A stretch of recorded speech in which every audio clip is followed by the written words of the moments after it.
Hey guys, welcome back to my HO scale layout. Just doing a quick update today because I've done a bit of track work and some other things, so I just wanted to document that progress. So if you recall from my last video, I had mentioned that I had some trouble with the turnouts that I had bought, in that they didn't have a continuous radius through the diverging track. However, I went to a relatively new model train shop nearby. It's called Berkshire Station. It's in Iron Station, North Carolina.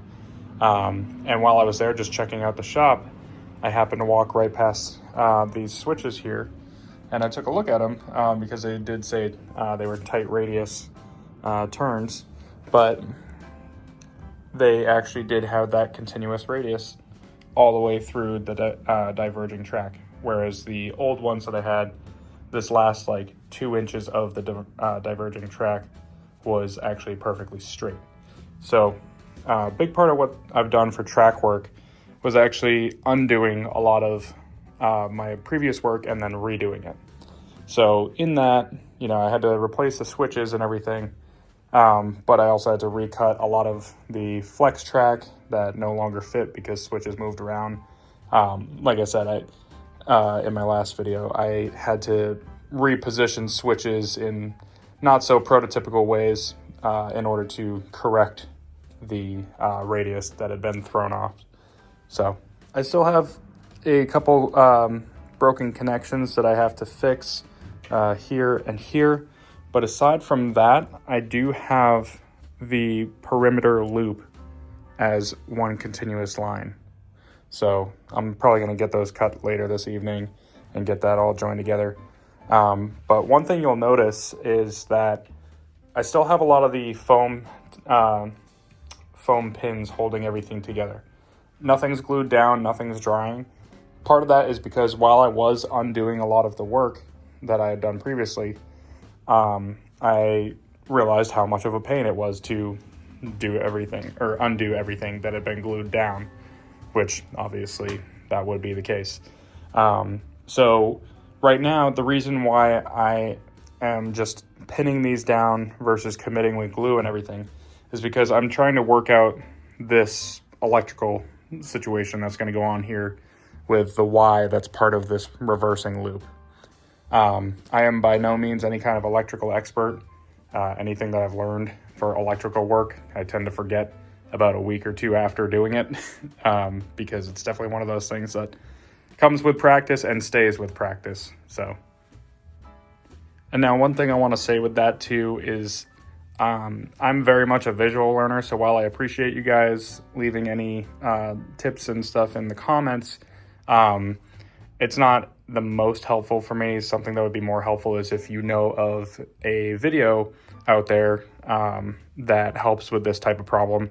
There are a lot of videos that deal with just a simple reversing loop, but not many of them include a Y in this configuration.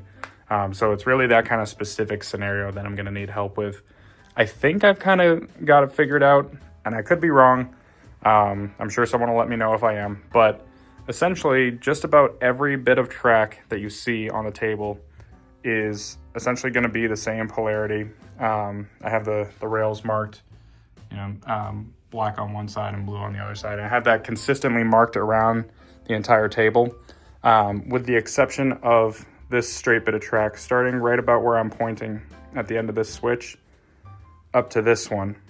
That straight bit of track is going to be isolated from the rest of the layout. All right, moving on to some more of the actual track work, some stuff that I actually know what I'm talking about versus all the electrical problems.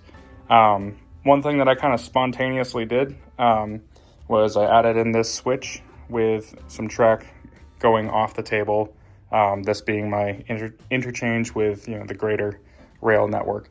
The reason I ended up doing that is because when I was reworking all this track and installing new switches, I ended up with a gap that was about the size of this switch that I had just laying around. And this is one of those original ones that I had that has the straight bit of track right at the end. And really I had no use for it aside from what it had been used for previously. And it was now replaced by the correct switches. So effectively it was just going to sit in a bin somewhere. It wasn't worth selling because it had a bunch of stuff caked on it from glue. So I was able to repurpose it here. And it actually doesn't throw off this circle too bad, especially because it's the only one of its kind in the circle. It really became a problem when in this whole circle, you know, I had 1, 2, 3, 4 different switches that all threw off the radius, but having one isn't too bad. Moving on down the line, you can see I've added in my first siding track. This is actually the approach track for what will be the yard that this track is leading to. I have to purchase a couple more switches to put that in, but as of right now, I do have that complete siding there. And then last but not least, kind of the eyesore elephant in the room, I have this pile of newspaper taped down.